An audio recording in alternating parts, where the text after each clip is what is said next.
Isabel Ruas. Tudo bom? Bem? Beleza? Beleza, te receber como aqui, vai? Isabel. Beleza?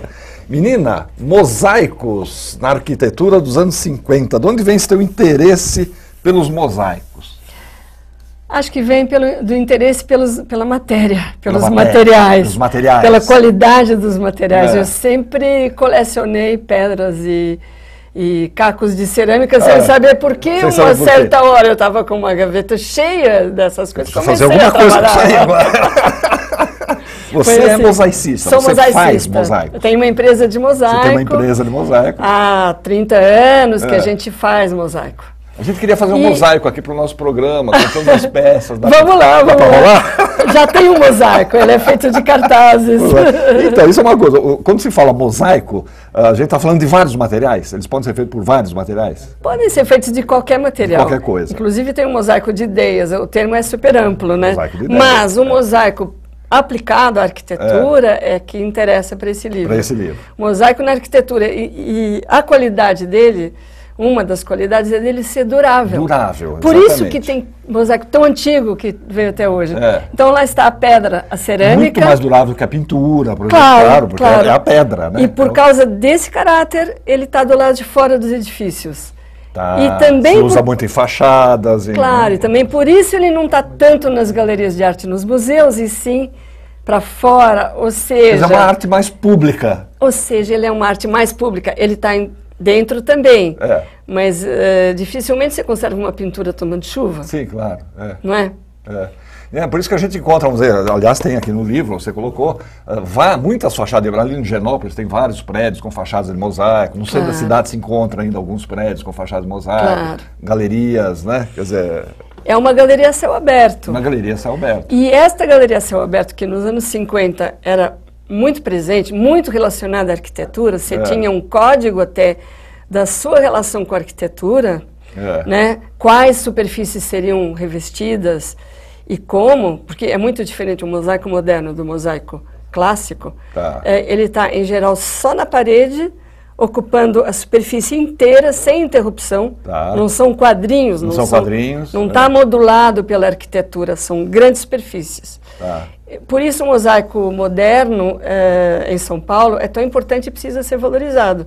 Mas, hoje em dia, você tem grade na frente do mosaico, você tem... Tapumes, grades, guarita de segurança. Desapareceu a relação do mosaico com a cidade do jeito que era. Outro dia eu estava comentando com uma pessoa, falei, caramba, o arquiteto se mata, ele faz uma fachada bonita para o prédio, tal, vem e bota uma grade na frente daquelas... Mata a arquitetura. Então, o mosaico se ressente muito disso. As pessoas pouco veem já esses mosaicos também, porque tanta coisa vai interferindo visualmente na cidade, que eles se perdem. Agora, imagina que o mosaico deve ser, a origem do mosaico deve ser muito antiga. 3.000 a.C. você tem já os se primeiros. Fazia. Sim. E você tem essa dupla condição. O mosaico começou, eu tenho imagens aí, entre o Tigre e o Eufrates, naquela região. Vem de lá. Pronto, por um lado tem vários veios, mas ele era um revestimento ou ele era uma obra de arte? Os dois. Então, o mosaico, no extremo, ele é apenas um revestimento. No outro extremo, ele é uma obra de arte. Certo. Entendeu? Então, a origem tem a ver, de novo, com a matéria, com o comportamento do material. Ele era usado para revestir, porque ficava mais durável, tomava chuva. E esse interesse que o ser humano sempre teve pela beleza, né? Pela beleza. A busca da beleza, né? Da representação de alguma coisa, né? Uma busca constante. Você focaliza aqui no livro 4 artistas modernos em São Paulo. Eles são grosso modo, 2 artistas que têm uma atitude em relação ao mosaico, que é do trabalho artesanal do mosaico, ou seja, a forma de estar, a forma de se relacionar. E 2 outros que não faziam mosaico diretamente com a mão e enviavam para a fábrica. Faziam molde, como é que é? Faziam para a fábrica, como cartões, é que é? Desenhos. Cartão original, maquete, desenho original. Tal. Você tinha o desenho total e aí cartões de cada... Eu tentei até localizar os desenhos do Di Cavalcanti às vezes eram usados para tapar vidro, eles eram desvalorizados, eles eram a maquete. A maquete. Quebrou um vidro, tem esse desenho aí, vamos pôr. Tapa lá. Ai, meu Deus. Mas o mosaico, ele, feito na fábrica, é uma característica super importante do mosaico paulista. Tem que ser valorizada a nossa história. Por quê? Sim. Pode falar. Enquanto em Paris você tinha uma busca na Escola de Paris e nos artistas da Escola de Arte Aplicada do artesanal na arte, aqui a industrialização, símbolo da modernidade, o mosaico era de pastilhas retas, perfeitas, quanto mais perfeitas melhor, lisas. Isso traz uma linguagem, a linguagem brasileira, ou se quiser paulista, né, no mesmo período. Então é um caráter, é uma qualidade do nosso... Esse mosaico que a gente está vendo, por exemplo, do Carelli. Mosaico de tesselas. O que são tesselas de vidro e pedra? Tesselas é um nome muito genérico. Eram até moedas que se penduravam ao pescoço em Roma Antiga. É um termo genérico, mas são pedras. Ou não são pastilhas, porque não são industriais. Aqui não é aquela pastilhinha que a gente conhece, quadradinha, bonitinha. É cortada à mão. Esse mosaico foi o que levou... Essas pedras são cortadas à mão. Cortadas à mão, rugosas, de tamanhos diferentes, quase nunca quadradas, você olha... dá para ver, exatamente. Por quê? Porque você cria uma dinâmica do movimento da linha, a linguagem do Carelli... Dá uma textura, dá um relevo, né? Antônio Carelli valoriza isso, assim como a Escola de Arte Aplicada Italiana valorizava. Gino Severini, os artistas com que ele trabalhou na França. Bom... Você não acha a qualidade da pastilha nesse material, por isso se chama de tessela. São quaisquer pedras. Qualquer pedra. Até uma concha pode ser uma tessela. É a peça que serve para fazer o mosaico. Compor o mosaico. Aqui, por exemplo, a gente já está vendo uma outra coisa completamente diferente. Azulejo. Azulejos, né? Qual é a relação, quer dizer, o azulejo com o mosaico? Esse aqui é aquele prédio do Rio, não é, que a gente estava comentando? Sim, o edifício Capanema, sim. Qual é a relação do azulejo com o mosaico? Vocês têm a mesma origem, eles servem para revestimento de arquitetura, para proteção, e eles têm luz, brilho. Inclusive, o azulejo, a cor azul, ela é uma cor que traz luminosidade também, mas o esmalte traz brilho. Então, a reflexão da luz causada pelo mosaico, que não é de porcelana fosca, o azulejo tem também. Então, eles são primos, são muito próximos. Eles têm uma função, eles são revestimentos ou são obras de arte? Depende. Isso aqui está uma coisa muito curiosa. Onde o artista se inspirou, é isso? Não, isso aqui, como é que é isso? Isso aqui é uma explicação que eu estou dando de como que a arte se liberou dos seus aspectos decorativos, para depois virar arte moderna aplicada aos edifícios. Então, a fotografia, o início da fotografia, tornou inútil a arte de representação. Eu não preciso mais fazer o seu retrato pintado. Correto. Se tem a máquina fotográfica. Aí os artistas modernos, eles foram buscar uma função para a pintura, não estou falando de mosaico. Sim. E buscando essa função, eles passaram a pensar... Qual é o funcionamento de um quadro? Era quase como um quadro como uma máquina. Como que funciona? Qual é a estrutura? Isso, na evolução da pintura, levou também os artistas a pensarem outros materiais, outras técnicas. Então, como é que podemos ser úteis? Vamos fazer tapetes, tapeçaria, vamos fazer cerâmica. Picasso pintou um monte de cerâmicas. Vamos buscar alternativas. Vamos entrar no artesanal. Vamos aprender com os artesãos. E aqui aparece... eu acho que, se você quiser, a primeira imagem, que é a da exposição de Paris, Londres, 1850, na qual se apresentavam objetos feitos por máquinas, decorados, imitando decoração feita à mão. E aí se sentiu vergonha. O homem, se escreveu isso, o homem sentiu vergonha de não conseguir fazer tudo que a máquina fazia. O que a máquina fazia. Ela fazia tudo, ela já bordava, já fazia, prensava. Deixava o produto acabado. A crise que veio desse momento... ela se refletiu no mosaico dos anos 50 também. Veio vindo uma crise na qual os artistas reviram todo o papel deles. Todo o papel deles. O que é que nós vamos fazer agora? Não podemos mais fazer retratos. se renovou toda uma linguagem a partir daí. A partir daí. E não interessa mais o artesanal, porque a máquina faz ou interessa? Então você tem as vertentes. As vertentes, né? Daqueles que buscam valorizar o artesanal e daqueles que buscam a repetição, padronização como uma outra forma de arte. Então aí você tem uma história muito rica, né? Que não dá para contar toda ela. Sim, não dá para contar toda, mas no ela tá aqui mosaico no livro, né? aparece isso, o mosaico industrial e o mosaico artesanal, como duas vertentes super importantes, né? Correto. O mosaico chega do Brasil já com a vinda dos portugueses para cá ou não? Sim, você tem algum mosaico feito pela princesa Isabel Teresa, feito espontaneamente, sim, com sim, caco, mas não se fazia mosaico na corte portuguesa, se usava o azulejo. Você usava o azulejo, né? Aliás, no Nordeste, no São Luís, por exemplo, né? Claro. São Luís é um exemplo disso, né? Mas você tem exemplos de mosaico, sim. Mas poucos, era muito mais o... E também o mosaico de calçada, o mosaico português de piso, que é criado no século XIX em Portugal e vem com toda a força para cá, né? E é curioso a gente ver aqui, isso aqui é um trabalho seu, né? Você estava mostrando. Esse é um Portinari que eu fiz na PUC, a partir do original do Portinari. A partir da pintura do original do Portinari. Nós fizemos um painel na fachada da PUC, da igreja da PUC do Rio de Janeiro. Do Rio de Janeiro. Então aqui eu estou explicando um pouco a relação. Aqui a gente tem a pintura original do Portinari, e aqui na outra página a gente tem a reprodução dessa pintura na forma de mosaico, né? E aí a mudança de escala, você tem 8 por 3,5 mais ou menos esse painel. O painel. O painel. A mudança de escala, ela gera necessariamente uma mudança de linguagem. Claro. Porque uma mancha laranja desse tamanho... tem 60 por 72 centímetros. Claro, uma mancha desse tamanho vermelha, quando explode, ela pode ser exagerada, você pode ter que começar a transformá-la.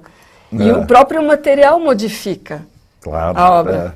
Agora, esse aqui, por exemplo, é uma foto que eu achei muito interessante, porque há vários mosaicos expostos, né, nas ruas, nas fachadas dos prédios aí de São Paulo. E a gente passa por eles e às vezes não percebe. E esse é um dos mais bonitos, né? Nossa, esse é lindo. É um prédio no centro de São Paulo, aqui, edifício Barão do Rio Branco. Eu devo ter passado centenas de vezes em frente a esse prédio e não reparei a beleza desse mosaico. Quase de certeza isso é um Buffoni, porque aí era a sede da Olivetti, que foi desenhada por um arquiteto italiano que trabalhava muito com o Buffoni.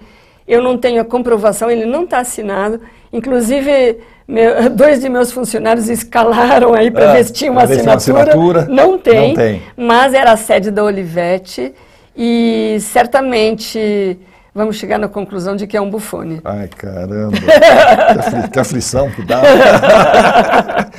Tem um outro, esse aqui é muito curioso também, porque ele é todo em relevo, né, do Bassano Vaccarini, no Teatro Municipal de Ribeirão Preto. É no Mercado Municipal. Mercado. Vaccarini é um artista fantástico. Olha, ele é todo ele teve essa coragem de trabalhar com relevo e o mosaico, né? Lindíssimo. Lindíssimo isso aqui. Isso aí é um outro caso que você estava contando. Na Sobreló, no segundo andar de um supermercado na rua Nestor Pestana, você encontrou esse mosaico escondido lá dentro. Sim, sim. Porque eu estava pesquisando as fábricas. Então, neste caminho de pesquisar o mosaico industrial paulista, que é um forte caráter do mosaico, eu fui estudar as fábricas. E aí essa é uma das primeiras. Há muito menos do que havia nessa época. Há fábricas maiores, mas são menos. São menos fábricas. Agora, essa Argilex, ela é uma filial de uma fábrica que começou no Rio de Janeiro. A Companhia Cerâmica Brasileira, de um alemão, Ludolf, foi a primeira indústria cerâmica de pastilhas. E já é antiga. Ela já é do final do 19. Então, você tem início antigo, mas realmente nos anos 50 explode o número de fábricas, é muita fábrica. Esse aqui acho que é um dos mosaicos mais conhecidos, até pela localização dele, sim, né? Está na esquina de São Luís, com o começo da Rua Constelação ali, né? É um de Cavalcante. Um de Cavalcante e o Hotel Jaraguá. Hoje o Hotel Jaraguá foi o Estadão lá uns tempos atrás, hoje é o Hotel Jaraguá. Quer dizer, ele é bem visível, então acho que deve ser um dos mais conhecidos. Veja a questão da arquitetura, como o térreo ele está avançado. Se criou um espaço para esse painel privilegiou destacado o painel, né? da fachada. Privilegiou o painel, né? O tempo todo a gente está falando da integração das artes e da arquitetura. Né? Olha que bacana, né? E dentro do hotel também tem um painel, né? Do Clóvis Graciano. Clóvis Graciano, uma né? pintura, né? Uma pintura.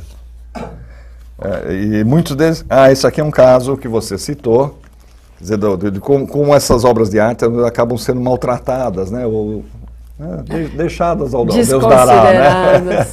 Isso aqui é um edifício lá no centro, não lembro o nome da rua, mas é uma travessinha da rua direita. Edifício Triângulo. O nome da rua perto da Praça da Sé, na ficha dele. Perto da Praça da Sé. E é um painel, um de Cavalcante. Um de Cavalcante. E olha o estado em que ele se encontra na fachada desse prédio. Está completamente destruído. Completamente destruído. Tem um remendo já aqui. Tem um remendo, tem uma grade grudada sobre ele. Tem uma grade, um corrimão aqui, né, em cima dele. Botaram aqui um outro negócio em cima. Deve ser para fechar uma porta de grade, né? Talvez, uma coisa assim. Lá dentro, você descendo a escada, você vê que tem mais, né? Aqui na outra foto. Tem um outro, tem um outro lá no fundo, dá para perceber aqui. É uma espécie de uma continuação desse. Era uma forma de dirigir o olhar, né? O olhar e o caminho. E o caminho, né? Que Niemeyer faz também no edifício Monreal, na esquina da Rio Branco com Ipiranga. Então você vê que o mosaico ele responde às questões da arquitetura. Né? Aqui é a Rua Nova Barão, olha só. Rua Nova Barão, ali que liga a Barão de Tapetininga com a 24 de Maio. Né? Esse é o grande Bramante Buffoni. Esse é o Buffoni. Um artista super importante para nós, assim, que faz uma transição livre entre a linguagem da obra de arte e das artes gráficas. Não tem diferença. Esse é um dos prédios ali da Avenida de Higienópolis que a gente estava comentando. Esse painel também é bem visível, embora ele esteja atrás de umas grades também. Mas a grade já era prevista antes? Inicialmente, então dá uma transparência. Dá uma transparência, exatamente. Passando pela Avenida de Higienópolis, a gente vê nitidamente esse painel, que é muito bonito. Então, parte desse painel é um desenho que está numa propaganda Pirelli. A propaganda chama Verão na Itália e aparecem esses pássaros. Ele utilizou a mesma imagem. É uma transição do cartaz para a pintura. Isabel, esse livro foi recentemente lançado. Foi lançado no final do ano passado. Final do ano passado. As pessoas encontram esse livro? Como é que tem acesso a ele? Pela editora e tem pela internet algumas livrarias vendendo. Que eu me lembre, a Cultura, FNAC, talvez, Saraiva. Uma livraria que tem no IAB, no centro, que se chama Bookstore. No prédio da IAB. No prédio do IAB tem a venda. Da Bento Freitas com o General Jardim, uma bela livraria, aliás. Ali tem. Muito legais. E um bom café também. Também. Você costuma ir lá? Eu moro ali pertinho. Meu ateliê é na rua. É mesmo? Na rua, Nestor Pestano. Na General Jardim agora. General Jardim? Somos vizinhos. Estou ali. Eu moro na Major Sertório. Jura? De lá, da Você vai vir tomar um café na oficina de mosaicos. Vou mesmo. Café, então, A oficina de mosaicos é o 277 lá. 277 da General Jardim. Sim. Tá. Então, quer dizer, se encontra em algumas livrarias pela internet ou então na livraria do IAB ali, né? Sim. Que a gente estava falando, General Jardim com a Bento Freitas. Maravilha. Belo trabalho, hein, Isabel? Obrigada. Você deve estar muito orgulhosa disso aqui. Eu gostei muito de ter feito, porque mesmo a tese e tal, eu tinha uma tese 10 anos atrás. Ninguém vai ler uma tese numa biblioteca, claro, certo? Isso aqui é uma forma de tornar mais público, Público, né? E com isso houve uma decorrência muito diálogo com pessoas interessadas. É muito legal, né? É uma revalorização, né, hoje em dia. Busca-se, né? Tem muita coisa por fazer, não é? Mas se busca isso, pelo menos, Se né? busca. Porque uns tempos atrás nem se buscava, né? Deixava para lá. Mas o levantamento de painéis que tem aí no final do livro está extremamente incompleto ainda. E você tem que ter gente continuando esse trabalho. Né? Isabel, parabéns. Obrigada. Sucesso para você. E vou lá tomar um café, hein? Com certeza, estou te esperando lá.